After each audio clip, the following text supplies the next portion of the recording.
appreciate it, and guys, coach does a good job putting all these things on for free. I think it's pretty awesome. I saw it all during quarantine and, the chance to get on and talk football and with guys that just want to share the game. And that's something I've always wanted to be a part of. So kind of put my money where my mouth is. That's my cell number up there, guys. So if you got a question, we get done and you think of it like me, I forget. And oh crap, I wanted to think of this or think of that. That's my number. Shoot me a text. I'm probably not going to answer if I don't recognize the number, but I will answer a text. I get them all the time. So because of that, I started my own website, FB Coach Simpson. That's my email, and that's my Twitter handle. I think a lot of guys gain a lot of knowledge off of Twitter. I know I've benefited tremendously from things like that. So that's my contact info, and I will respond. If you have a question, we get done. I know we got kind of a smaller group. That's awesome. So feel free. I've kind of broke this thing up into about 3 parts. So the first part will be why the gun tee. Second part will be base drills for buck sweep. And then the third part's going to be RPOs to kind of protect the buck sweep. So at each part, I'm going to stop and pause for any questions. But if you've got them in the middle, coach kind of moderating it, and feel free to shoot them out.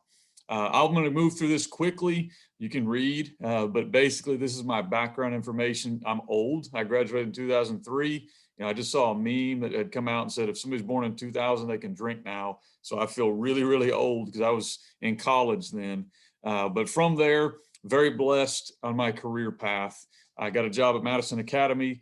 They were not good at football then. They got better, and they're pretty good now in Alabama. Worked up, junior high, the whole nine, everybody does. Became a defensive coordinator at 25 years old at Alabama Christian Academy. That's a 4A school in Montgomery, Alabama. Served 2 years there, and then kind of lucked into my first head coaching job. Texas is known for football, and they should be, but the state of Alabama can play some pretty good football. So to be a head coach at a 4A school at 27, that was very fortunate. I just was very blessed that it happened. And so took over a program that had not been doing very well. And fortunately for me, I was blessed to have some really good athletes that kind of led us to do some good things. Montgomery is a great place to live in certain areas. But as a father, I wanted to kind of get my kids back to Arkansas. I knew that's where I wanted them to go to school. So moved back to Arkansas, Southside Batesville in 2011. Real quick history on them. They'd only had football 5 years, and I think they only had like 8 wins in 5 years of having football. They had been 0 for the last 2.5 years. So it was a big, kind of a culture shock for me from going from Montgomery, where I had a lot of athletes, a lot of real good looking kids, to there, different type of athletes, really good kids, really good hard workers, a lot of 5'1" receivers, so just a kind of a different world. Off camera, we were talking about why the gun tee. Well, this is kind of where it came to from me. I was a spread guy. Slung it all over the field. Love going 10-person. Love going empty, snap it to a great athlete. What you see on college, that's awesome stuff. I couldn't do that and win at Southside. And so we had to go to something different. And I wanted to still be in the gun and still be relatively spread oriented. I do think gaining numbers in a box is what the goal of football is. So that's where we kind of came up with this offense around 2016. And when we implemented it, and like every football coach, I stole from this guy, stole from that guy, stole from that guy, and just kind of created our own little mesh. It worked. It kind of surprised us. We went from not winning hardly at all and kind of being a laughing stock in Arkansas.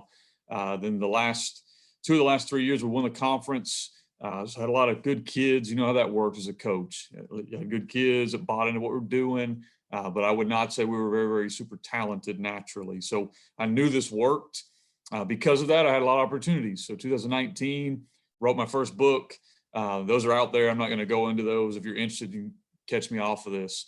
But put my system out in 2019 and then took a new job in the middle of a pandemic in pretty much the beginning of July and had to see if it really worked. So now I'm going to put this new system in 5 weeks till we play a game. It's called the gun tee. To me, if you're like me, you can buy the whole thing. That's fine. Just the whole enchilada works. I've run it. Or if you're like me, parts of it may work for you. And I think that's probably what some of y'all are on here for, to listen and see, what works for you. But it's called the gun tee.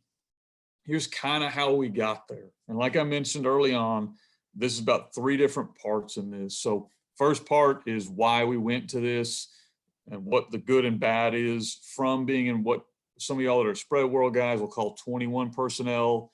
Wing T guys are going to call shotgun wing T. That's probably what we're more, very shotgun wing T oriented. But if you're not used to that world, just think of 21 personnel where you're attaching a tight end wing in spread. And this is kind of how we got there from spread. I was a big Tony Franklin guy, love his stuff. He just retired. He's done a phenomenal job. So wanted to keep some of that stuff. So from the spread world, here's what we wanted to keep as we move to this offense. I'm a huge RPO guy. Noel Mazzoni, I think, is one of the fathers of that world. I love the idea of getting 2 or 3 for 1 plays. I actually wrote a whole book called Coaching Football Like a Basketball Coach, and that's what it's based off of. The ability to kind of evolve your game and use tags to make 1 play many. I think that's what football is now. If you watch it, that's pretty much what you're seeing at the college level for sure, and it's starting to take over the NFL level as well because it's so hard to stop, especially if the guy you're snapping the ball to is good. Second thing we wanted to keep was a screen game, easy run yards. Throw the ball out there and pick up 5 yards that they're just giving you. We wanted to keep that in our offense. We are no huddle, and so we have multiple tempos, but we wanted to be able to stay no huddle and kind of be on the ball and move. And so we're able to keep that.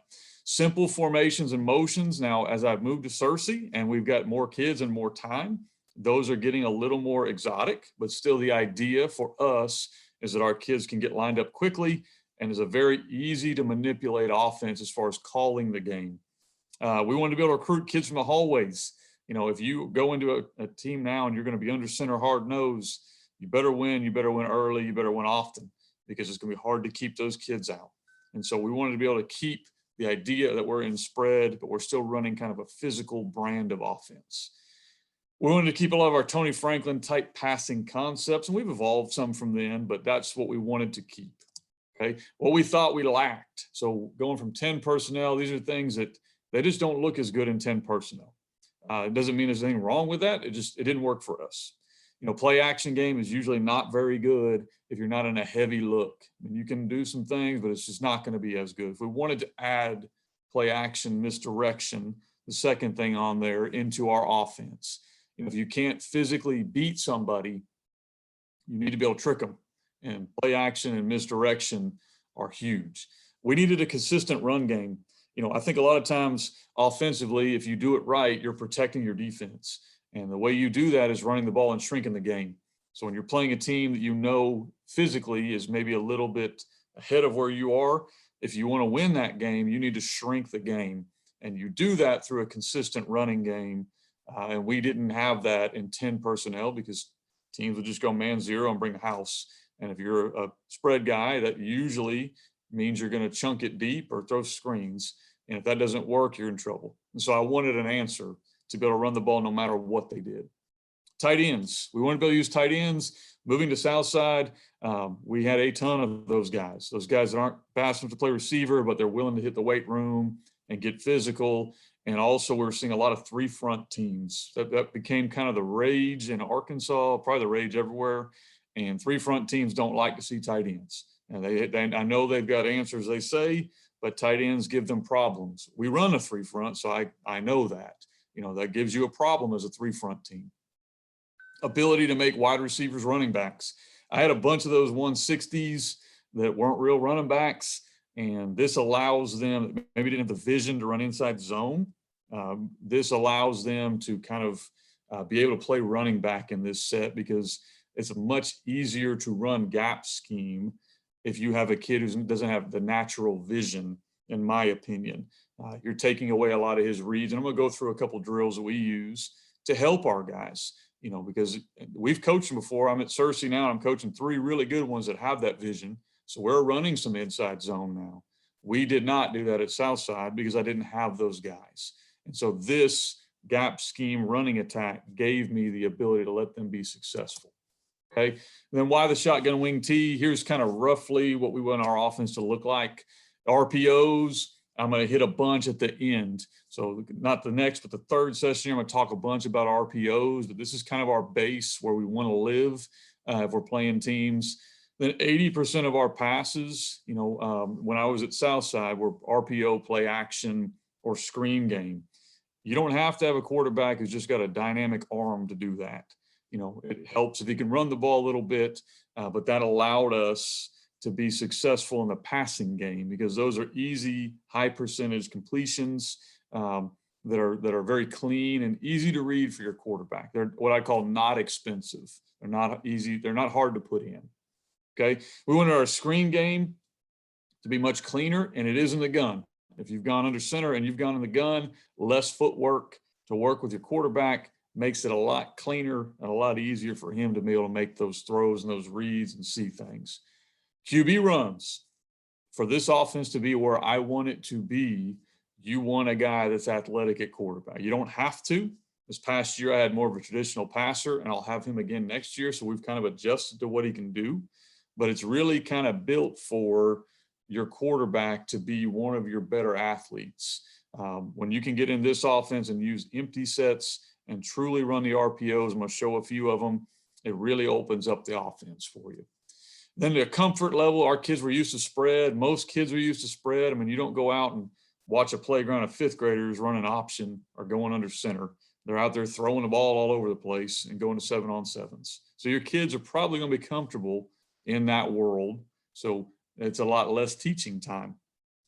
We wanted several runners to get matched up on linebackers. We had a hard time winning one-on-one with your corner versus my X receiver because a lot of times your corner was better than my X. But what if I moved my best athlete to the number 3 receiver? You're seeing this a lot in the spread game now, and I'm going to get him matched up on a kid you've brought in to play the run. So we're going to get better matchups by throwing the ball to our running backs, to our wings, to our tight ends than we are trying to throw the ball one-on-one to a receiver, because a lot of teams will put their best kid at corner and he might be really, really good, and that's not a great matchup. So this is our base set. So as I'm talking through things, this is kind of our base set, and I don't want to give a whole rundown of how we call things because I do want to give you guys some elements of things, and if you've got more questions, feel free to shoot them in the chat or whatever, but we will attach a tight end wing. Let me see if I can go back here. Sorry. There we go. We will attach a tight end wing. Let me see if I can make this thing highlight. There we go. We will do this as much as we can.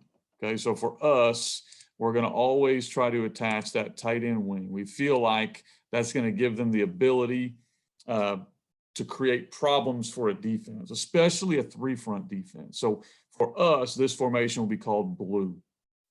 We actually flop our line. Okay, so we're going to take our strong tackle and strong guard. We'll flop with the tight end because 95% of the time they're attached to a tight end. So I'm not worried about tendencies because you're probably getting your tendencies off my tight end, not off where the linemen are moving. Okay, so we will go a strong side of the line, a tight end, our wing back, who we call our B, and then there's our tailback, and then we have spread.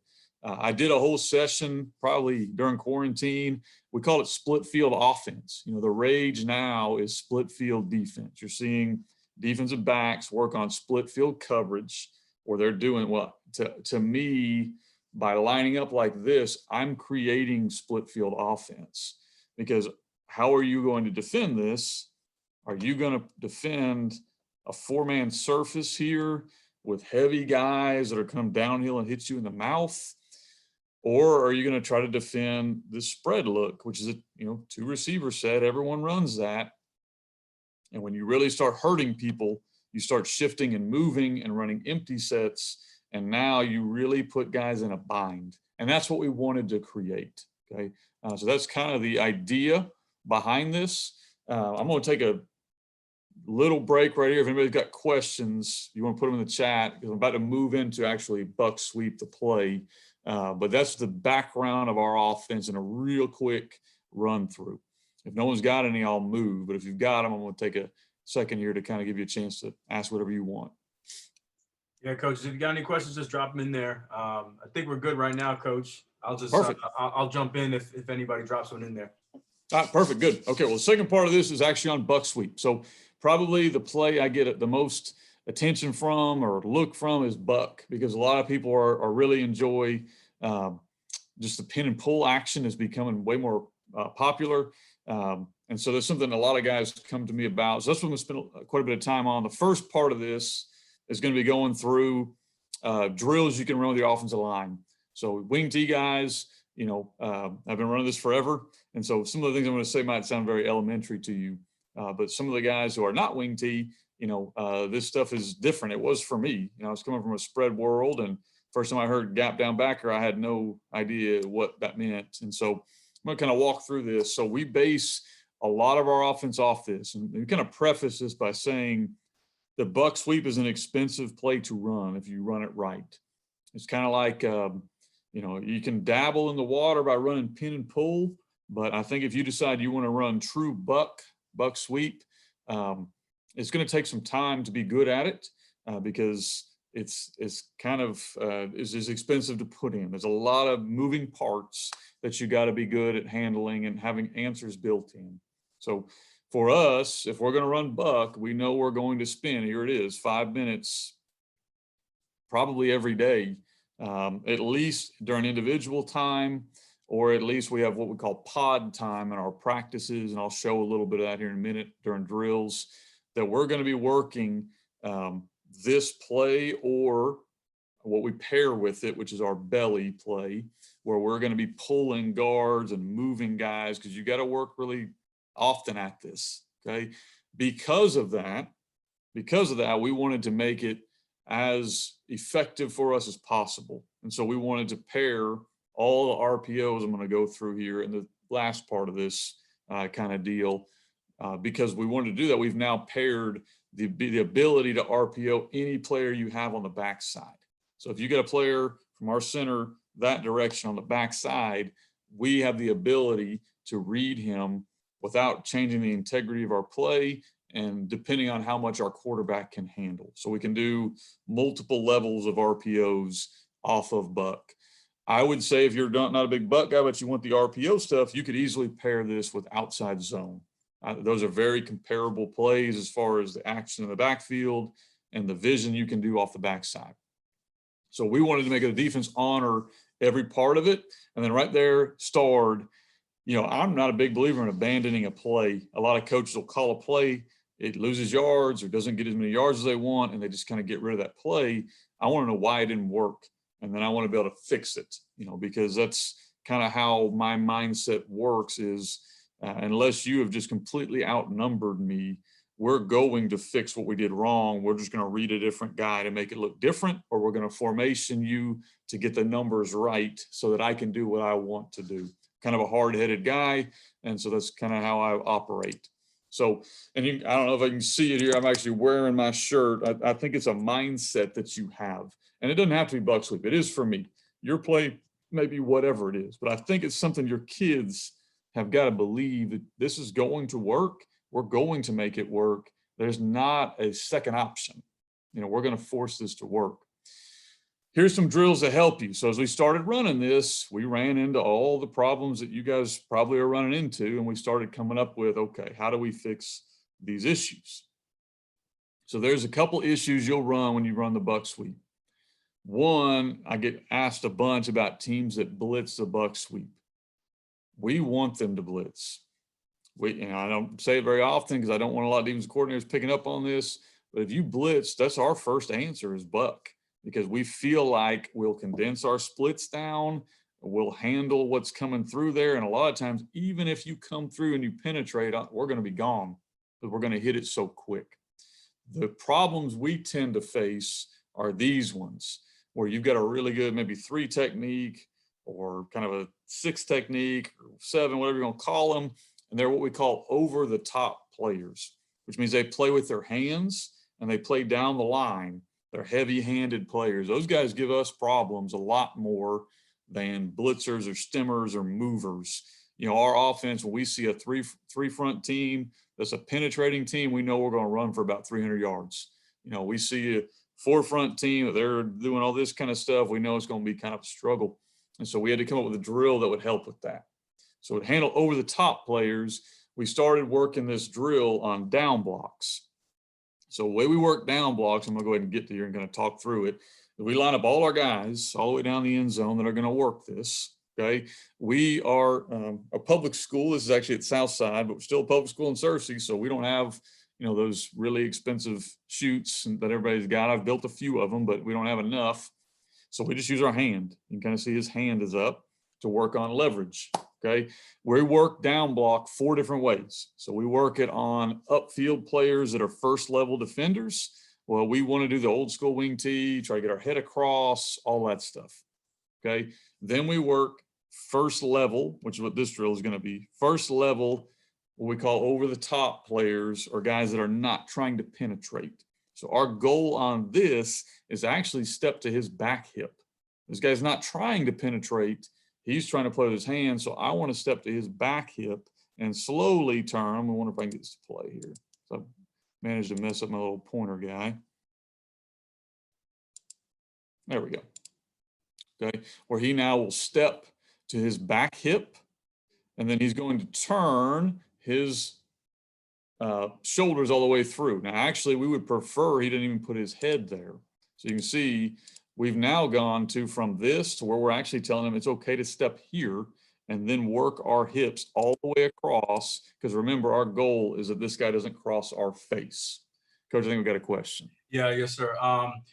You touched on the blitzing before, but Coach was just wondering if blitzes are on the line and it's cover 0.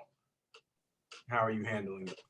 I'll get to some RPO stuff and stuff we'll read off the backside, but we understand, if you're getting that, you're going to have to run your quarterback. So there's a couple of answers you can go to just offhand. You can go to QB runs and go empty and gain numbers, or you are going to have to read somebody. And I'm going to try to hit some of that in the second part of this. But that's a good question, because the first thing teams will do is they'll try to blitz you until you show you have an answer. Now, when we play teams, I think the first team we played this year is a 7A school. They blitzed and we ran for about 260, and we didn't see much of that anymore, just because we were able to kind of handle a lot of that stuff, even though they were in cover 0. They were in like 1 high type look, but we saw a bunch of it. So you got to have that built-in answer. Now, numbers is going to be something I'll deal with in the RPOs, but good question. On down blocks, we go through the other 2 drills we do are second level. So that's going to kind of get with your blitzers. So second level team that we know is going to blitz a bunch. Our rule on blocking down is gap down backer. So if I'm not covered, if my guy next to me is not covered, there's nobody in the gap, I'm blocking second level. So we're going to take this kid right here and back him up. And then now we're going to work the same deal. Is that linebacker a blitzer? I'm going to step really, really flat because I'm assuming that's where he's coming. Or is he a kind of a spill player playing over the top? Then we're going to work to his upfield hip. And we actually will take these 2 kids, let me see here, these 2 kids and move them back. I've got to get some drill film on this. We'll step our guy here. And if his guy disappears, we don't chase. So the guy's trying to play hardcore over the top, we're not going to chase him. So really, to me, when you're working down blocks, those are kind of the 4 you need to work. You need to work first level defenders, upfield players, and down the line players. Then you need to work a drill for blitzers that are coming second level, and then your spill players, because what will happen if you don't do this is your guys will start chasing them and you're opening up big gaps. We're going to allow our guard, who's in the next drill here, to kind of take care of that. A lot of times we're working that same drill you just looked at while these guys, our guards and our backs, are working what we call the hurdle drill. So basically, I'm going to go ahead and move to it here. We've gone to these little oversized hurdles, and I built them different sizes. We try to go about 3 feet wide, and this one's like 5 foot tall. We use a lot of these for stance. So, that's kind of how we've done things. But basically, we're going to take our quarterback here, bring both our guards here. While this is going on, all of our other linemen are they're probably over here off the screen, working down block. So these drills are kind of going on simultaneously while our receivers are working whatever they're working in the practice plan. A lot of times it'll be whatever we've paired the RPO with, okay? If you'll notice here, coaching-wise, that's my running backs coach. He's watching running backs. I'm working with the quarterbacks here, so I'm giving the quarterback the RPO read. So as you kind of develop this drill, that's where you want to get it. Early on, it looks more like this, okay? So you've got pull kick, pull, we're making him go through this hurdle and wrap. There's our running back, there's our quarterback. We don't have a read because he was a brand new quarterback. We're just lucky to get the snap, we felt. Kind of pull it and pause it here, go through it. You can kind of see we want full speed. So pull kick, pull wrap, full speed. We tell him this guy has got to make you right. And as I kind of go slowly here, you'll see that's what we want. That hand right there. Because remember what we talked about. I don't know where you are, but we didn't have natural great runners, which is why we kind of went to Buck. We want him to hide. And so what I tell a running back is put your hand on this guy and shove him into the block. Well, to make that happen, if you'll notice, we put a towel, kind of subtle there, a towel on this guy's hip. And I know Zoom video is not the best, but there's a towel that we're pulling to force the hand to go there to make the running back make him good. Because if you run buck sweep or pin and pull, the guys that tend to struggle is because there's too much air between these guys, and this guy is running touchdowns. You'll see all the time the guard ran for a touchdown, running back lost 3 yards. So we want them on top of each other, pushing him into where he's going. So that's what we call the hurdle drill. And then we'll start adding as we go, we'll start adding RPO reads for our quarterback to kind of go through as well. This guard is one of the best guards I've coached. So we did allow him to skip pull on Buck. I've now gone to where we don't do that as much unless that guy can handle it. So I know that may be a question I get, but this is what we want to see. These are the same two kids you just watched in the drill.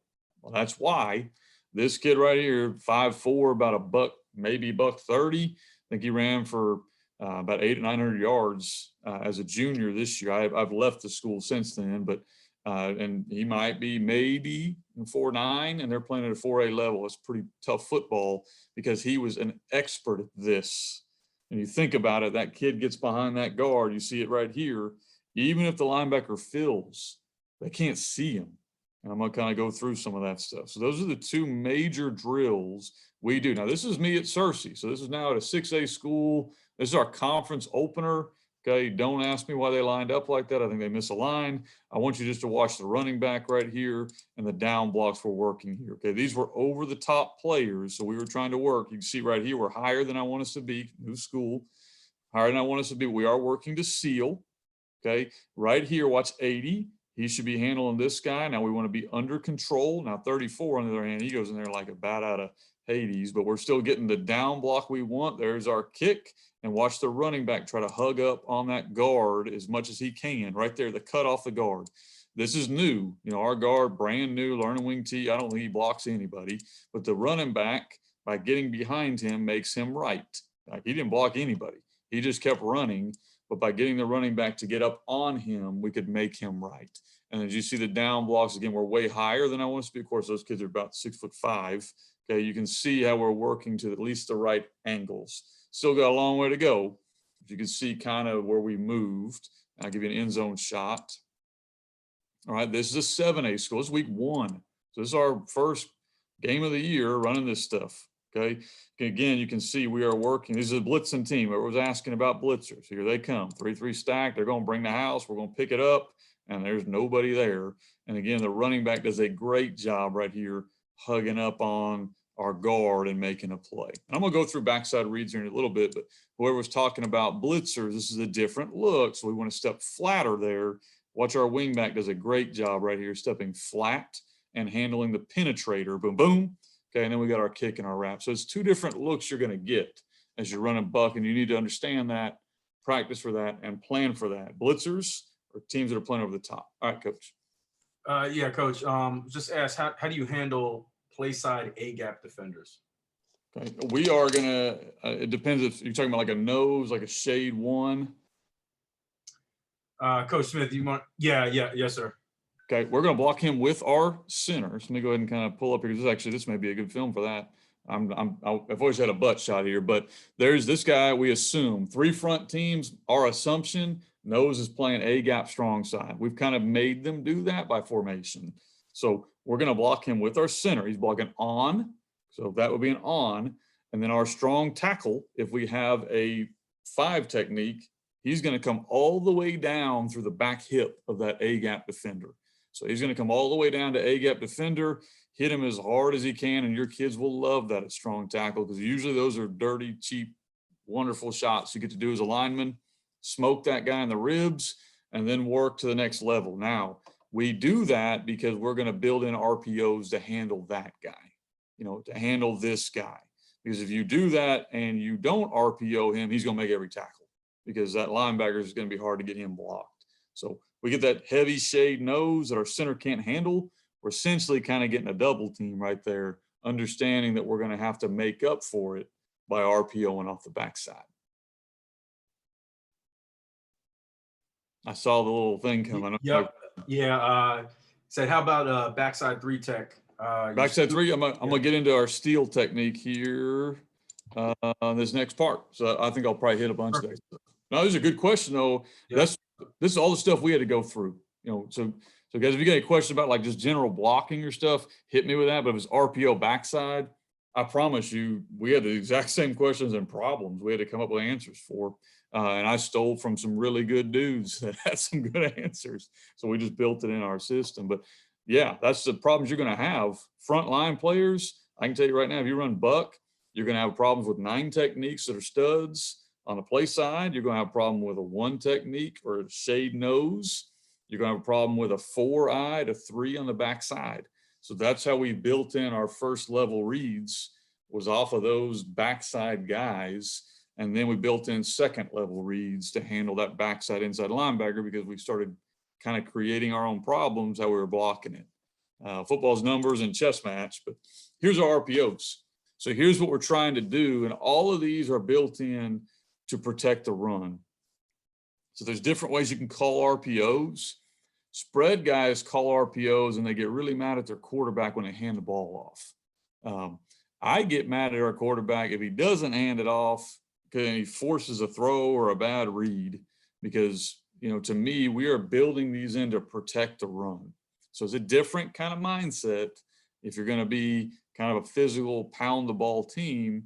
So usually what that means is we're going to run a lot of RPOs, but the teams we're playing, they're like, man, they hand it off every time. Well, the 1 or 2 times we pull it, they tend to be really big plays because it's usually really obvious. And also that depends a lot on your quarterback. So if you guys have run RPOs, you know this, but how many RPOs can you run? As many as your quarterback can handle. That's the answer. So there are different levels of RPOs, but this is, if I could pick, this is how I would install it. Because to us, the biggest problem we've seen on Buck Sweep is the backside inside linebacker against a 4 front team. We really honestly feel against a 3 front team, unless you're just physically a lot better than us, I don't even know if I have to run a bunch of RPOs, it's probably going to be number 3 there. That steal call is what we're going to go to.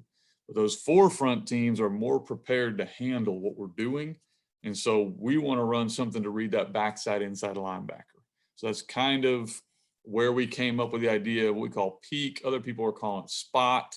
But basically, we're going to read the inside linebacker a couple ways. I don't have it on here. We can read them with what we call peak, which is a throw, and I'm going to go through these. Or we can read them with what we used to call lock. We've changed the name now. We call it lock, and that would mean we're going to lock our tackle onto the 5 technique and read the inside backer, and then we could read that to run it. So depending on your quarterback, I'm going to hit these in a little bit. You can read it. Then you get number 2, which I don't really truly consider an RPO, but the way we teach it is we can throw the bubble screen, the now screen, the quick game immediately. Snap the ball, you have the numbers or the look you want, throw it. Or it can turn into the true triple option. And I'm going to show you kind of how we pair these together. A lot of times with 3 or with 6, we'll pair these together. Steal call is that question we just got. How am I going to handle that 4 eye or 3 on the backside? So how are we going to handle this? And I'll walk through that. Then we run read routes, or we run crack and goes. I don't think I'm going to get into 4 and 5 on this presentation, but I'm going to get into 6 because I want to show kind of how all that stuff works together. And I do want to move quickly, but not too quickly. So please keep shooting the questions if you got them. So peak is a preference against a 4 front.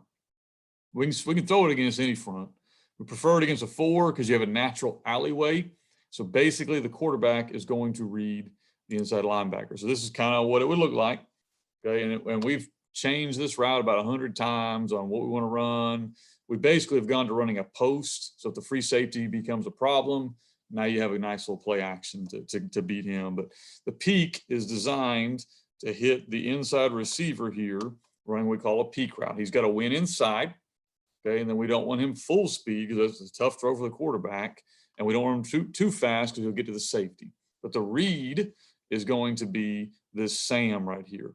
If the Sam's head turns, throw the peak. If Sam sits at home, we don't. So here's kind of a little film. That's the read. Okay, as soon as this guy commits, we're going to throw the ball right off his helmet, right there in the window, and pick up yards. Okay, it's a very simple concept.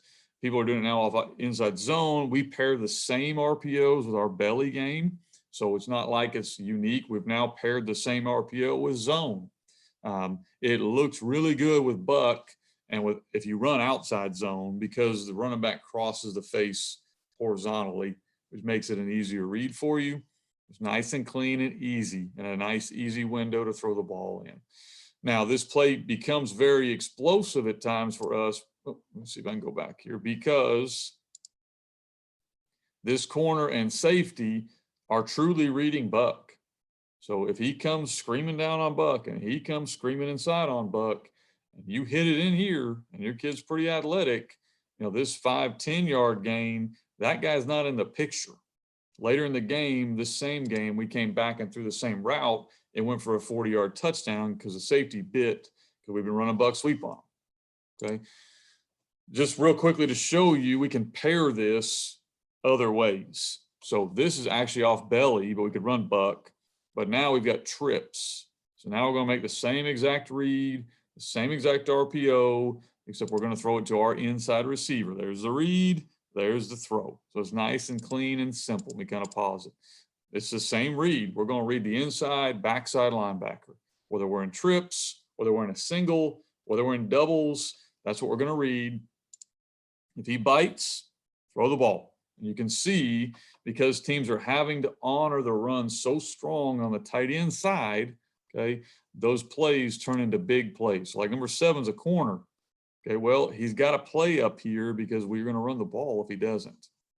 All right, we kind of go to key. So key is kind of key or lock, what I talked about earlier. We've called it both. We're going to run the same look, except now we're going to read him to run it. We'll usually pair this, okay, with a bubble screen or a fast screen or whatever else might go on there because it pulls the defense out wide. It's also kind of key point here. If you're new to the RPO world, you don't trust your quarterback throwing the ball over the middle. This is the RPO you want to run to read that guy. It's really more of an RRO run option with a detached screen that you probably will never get to. Okay, but it will look like this. So same read. We're reading the same kid. We're blocking it the same way, but now we're going to attach something here. And if we pull it, we're going to run it. Okay, so it's a pretty simple concept, kind of grainy film. Sorry for that, guys, but you can kind of see this kid right here had been giving us fits. He had like 15 tackles. So when this kid decides he's going to commit and go, there he went. You see the hole you're running through. Now, guys, I've now moved to a school where I've got a dude back there that can house that thing. At this school, it turned into a pretty good game for us, but you can see what you're getting. Off of the screen, we're running a fast screen. Okay, and I want to show, kind of reason I'm showing you this is that's the pull that went for however many yards that was. Okay, we're going to come back to the same play here. Okay, well now, here's that kid. Okay, that kid who we just roasted by pulling the ball is going to stay home because he probably went to the sideline and got chewed out for overcommitting. So now he's going to stay home. Well, by staying home and being late to the party, he's going to allow our tight end to make the block on him. So now he's blocked, he's lost in traffic. Okay, and you see, boom, we hit the space and we're gone. Okay, so because we got that linebacker accounted for, because he waited and hesitated, boom, there we went. If he commits too hard, we pull it. That's the goal of every RPO you might run. Same game, same team, same kid. And now he's probably got yelled at by the same coach twice. And he can't be right because that guy was our problem. All right. Other one that's the easier one, you can detach this or attach it. You can put them together or call it a now screen where we can just throw it out there. Bubble or now screen. Probably everyone does this. I don't truly consider this an RPO unless you run the full triple option off it, but it is something that's good to pair with buck sweep or really any run because if you don't trust your quarterback a whole lot, you can actually even signal out to him to throw it or run it. Okay. Key points on this. If it's 3rd and 1 and you want the quarterback to run the ball, you better have like a kill call. We have kind of an auto built in and we run buck. We're automatically running this. Well, first time we put this in is 2016, actually. 3rd and 1, we got the first down. It's 4th and 1. We got the first down. Our quarterback pulled him through the fast screen and I was about to come unglued and it was my fault. He's 17 years old and nervous. I'm old enough to know better. I need to have a kill call. So the next week, we had a kill call for our RPO, but that's pretty simple stuff here, guys. You can pair it with anything else, but if we get this look, we're going to take that fast screen or that bubble screen or whatever it is and just take those easy yards, okay? All right, I've kind of shown this one already, but what this is paired with is we're reading here, but he could throw the fast if he wants to. There he is. He could throw that if he wanted to. Okay, so it's just the way we're pairing up our buck. All right, we can run that with a single. So our single's up here. It doesn't matter to us. If we get off coverage here, he's okay to throw that if he wants to. We're just throwing a fast screen right there. He can take that if he wants to take it. Okay, so we're attaching basically just a screen. We're not really reading a box guy all the time. We can, but all we're doing is giving him an option for, all right, if they give you the easy, steal and take the easy. On that note, got 2 more front level players. So 5 technique and then a 3 technique. Somebody was asking about earlier. So 5 technique, you can call it whatever you want to. Our base rule for buck has been to step hinge, gap hinge. So we needed a call to tell our quick tackle. He's kind of the key to these next 2 RPOs. So you need to have a call that tells just him. All right, on this one, we called it stovepipe back in 2017, 2018. So he knew I'm going to block all the way to his second level, first thing that shows up on play side. Theoretically, that's inside linebacker. Reality-wise, who knows who he ends up getting. But we're going to read that 5 technique. Okay, so we want him not to block that guy. Don't step hinge. We want to read this guy. You can kind of see drawn up. You can pair this with a bubble, with a fast screen, or with our favorite when we call it bubble go or bow go. Bubble go, and we're going to kind of put this corner in conflict if we do happen to pull it. Okay. So here you go. So we're going to tell him to block inside player. So he's going to block here and leave this guy unblocked. In a minute, I'm going to show you the call where we block him and we read this guy. So we're going to read either guy. On this one, he knows I'm blocking here and we're reading here. So block 51, read 52. When he collapsed, we pull it. You can see the big hole that opens up. My film, I think, cuts out on me a little bit there, but you can kind of see right here, we're going to read this 5 technique. There he is. So we're going to try to block down on that 3 if we can. We don't do a very good job right there, but we're supposed to be blocking down on him, and then we're pulling off of him. So when this guy's head collapses and he goes down there, and there's different ways you can teach this. I'm not a big zone read guy, so there's probably better experts than me. I don't complicate it. I tell a quarterback, if you think you can pull it and get a bunch of yards, and pull it. But if you pull and get hit in the face, that's your fault. And that's kind of how we teach them. Sure, there's probably better ways that you can teach if you want. I don't want them thinking very much. And my quarterback, I want him, if he's confident to pull it, pull it. Okay. So now the other problem we have a bunch is that 3 technique or 4 technique slamming to the pulling guard. You run a buck. That's probably, if I was a 3 front guy, how I'd try to play this. I would try to hammer inside there, put a lot of pressure on both your guards that release. We're going to try to hit those gaps immediately.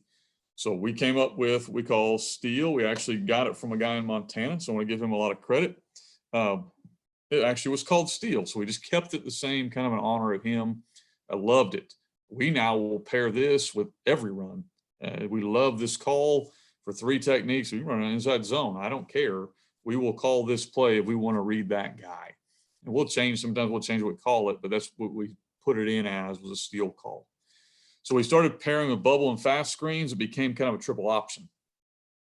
And then again, how you teach your quarterback, running back is up to you. If your quarterback's a better option, a lot of times we'll tell them what I just said. If you feel like you can pull and get yards, do it. If your running back's kind of your guy, then you tell him, hey man, if he can't tackle the running back, give it to him. If you think he's about to tackle him, then pull it out. Okay. So just kind of the idea there. So here's how it looks. Now, what you're going to notice is you got 2 dudes right here that are unblocked. Okay. Now, theoretically, if we hand the ball off, we feel good about him getting picked up. But if we pull the ball, we got to have an answer for him and him. Okay. So we're reading this guy. If he squeezes, here's how we coach up our quick tackle. He's going to release to the first outside player. If this guy disappears, so let's say he decides to go cover the bubble, cover the now screen, our eyes immediately have to snap back inside to this linebacker. We got to protect our quarterback if they're running that little kind of spill, whatever deal. And I've got some film kind of showing both those scenarios. Coach? Yes, sir.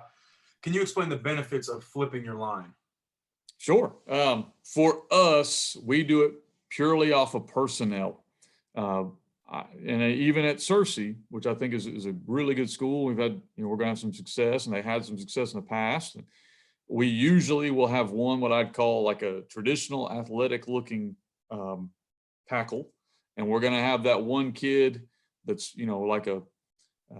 he's a good kid. He's physical.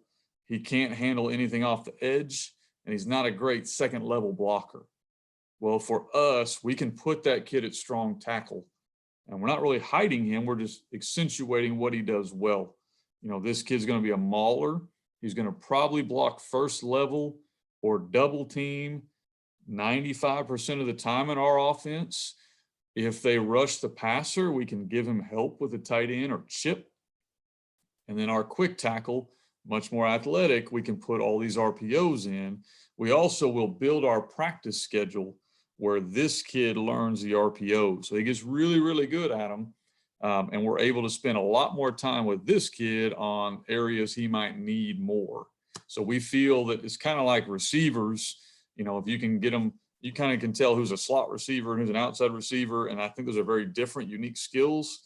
We look at our linemen almost as skill kids, and we try to figure out who can do what. So our quick guard, a lot of times for us, he might weigh $190, and that's at like a 6A level, but he's super athletic.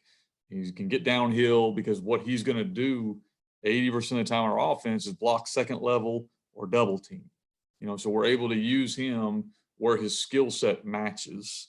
That's why we flop him. Plus, I don't really care if people pick up tendencies, because we always had a tight end wing attached. Now, next year at Cersei, we're going to be more multiple.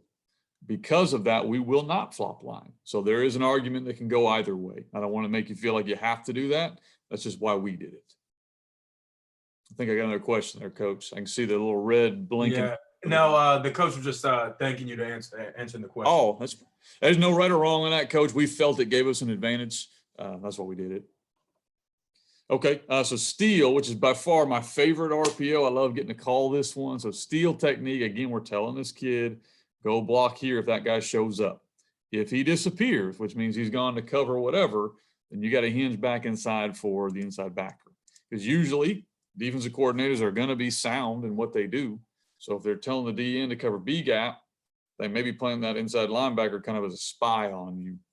So you've got to protect it. So usually one of these guys is going to be responsible for quarterback. One of them is going to be responsible for fitting. So we're just going to read that guy. So he does a good job right here. That guy blitz, we picked him up. We're reading this 4-eye who has just committed himself to tackling. And here goes my quarterback right up the giant hole they left for however many yards that is. 3 front teams, you read the 4-eye correctly. Again, there's nobody home because the backside DBs are having to play split field coverage. So that safety ain't going to follow in and tackle him, because you'll run buck all night if he does. So that's one way we run steal. You notice we attach that to a screen here. So he could have thrown the screen right now. He could pull it and throw the screen later, okay? Or he could run it. So here it is again.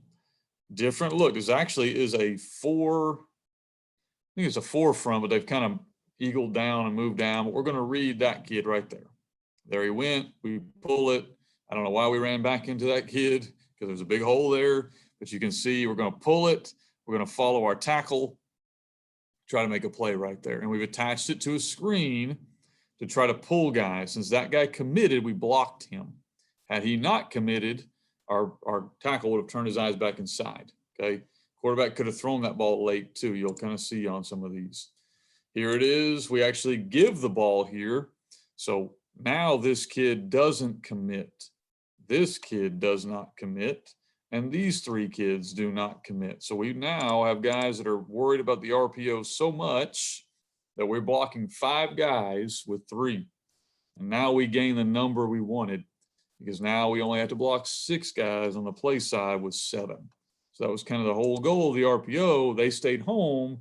We got it blocked. Now it basically was a safety on my best athlete trying to tackle him. He made a miss and made me look good. But the scheme, we felt, got him 7 or 8 yards on that because we're gaining numbers. Let's see if I can get it. Okay, long clip. Sorry, guys.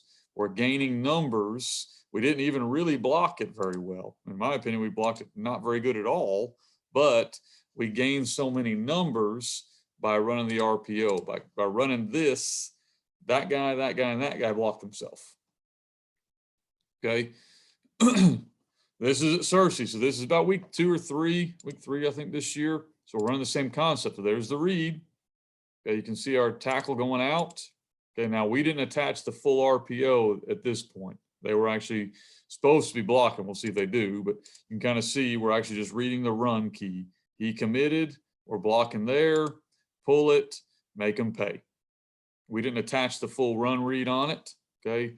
And you guys can explain to me why when you go to Batesville, Arkansas, they call that a hold. I still don't know, but it was.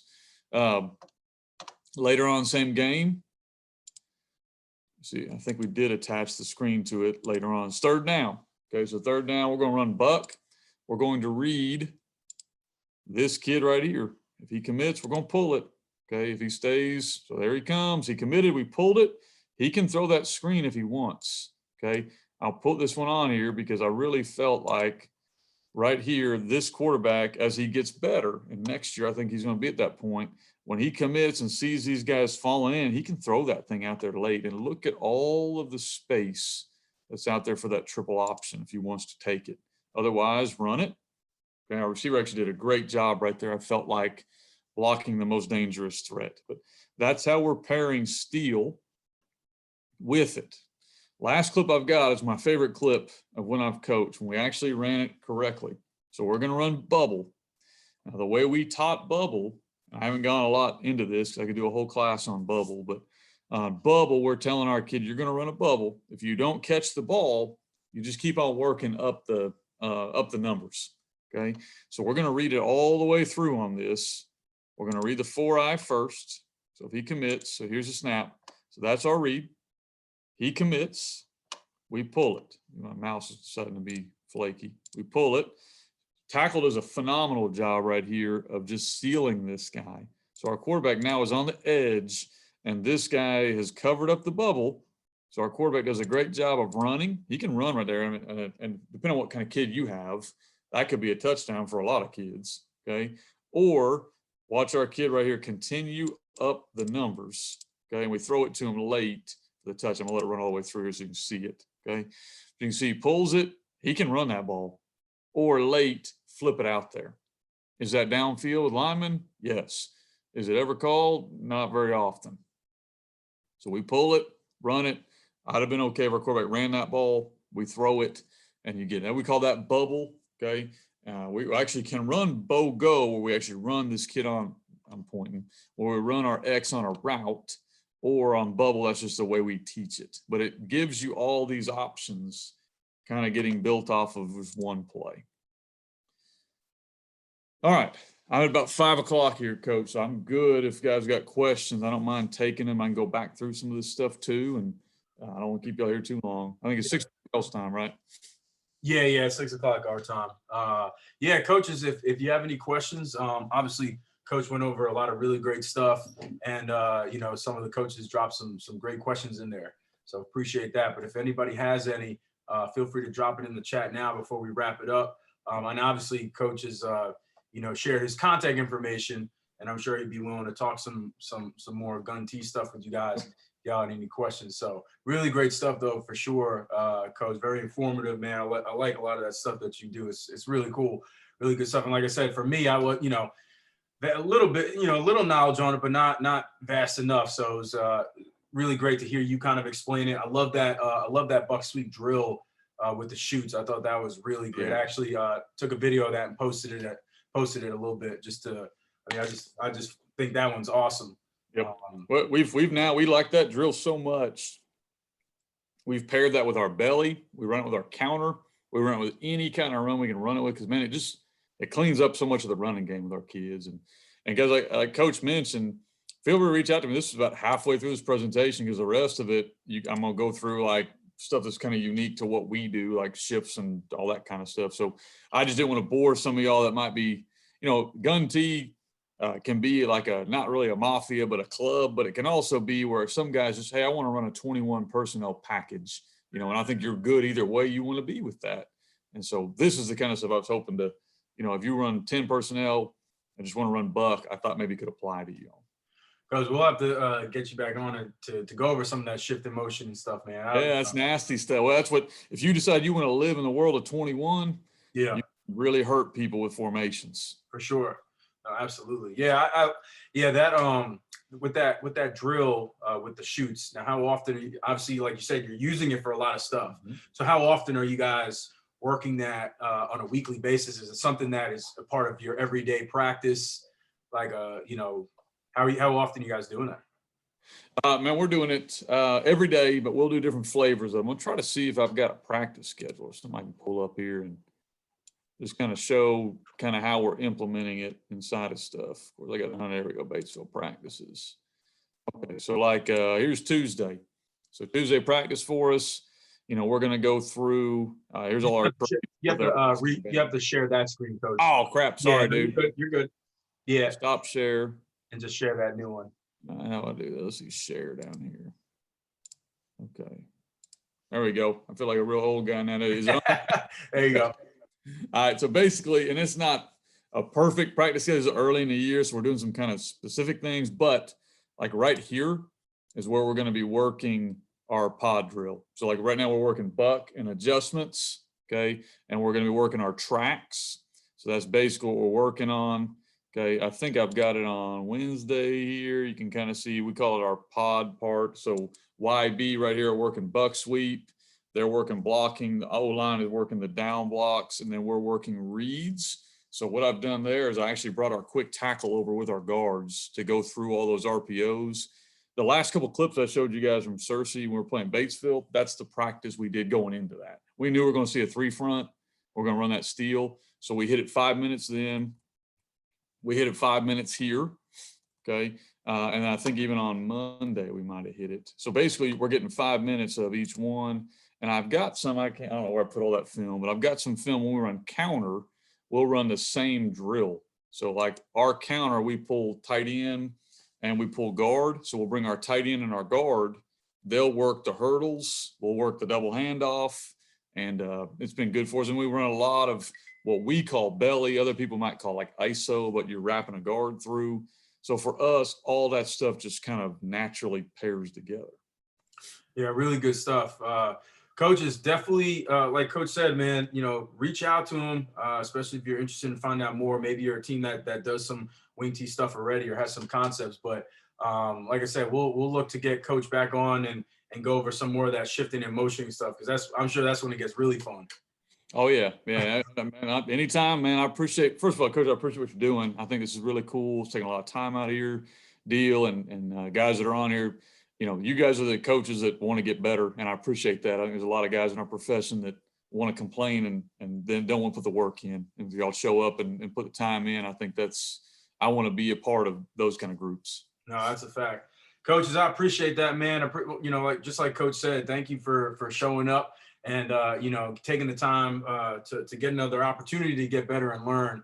The coaching community for sure has been tremendous from the beginning of the pandemic all the way through. We continue to push each other. We continue to connect.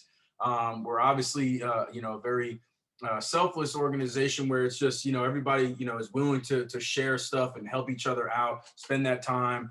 And I just find that to be so great. And let's just continue it on, man. Stuff like this. Obviously, there's a lot of upcoming clinics and things like that I'm sure people will be a part of. So to continue to just share the knowledge and connect, man, is awesome. Coach, once again, man, thank you so much for your time.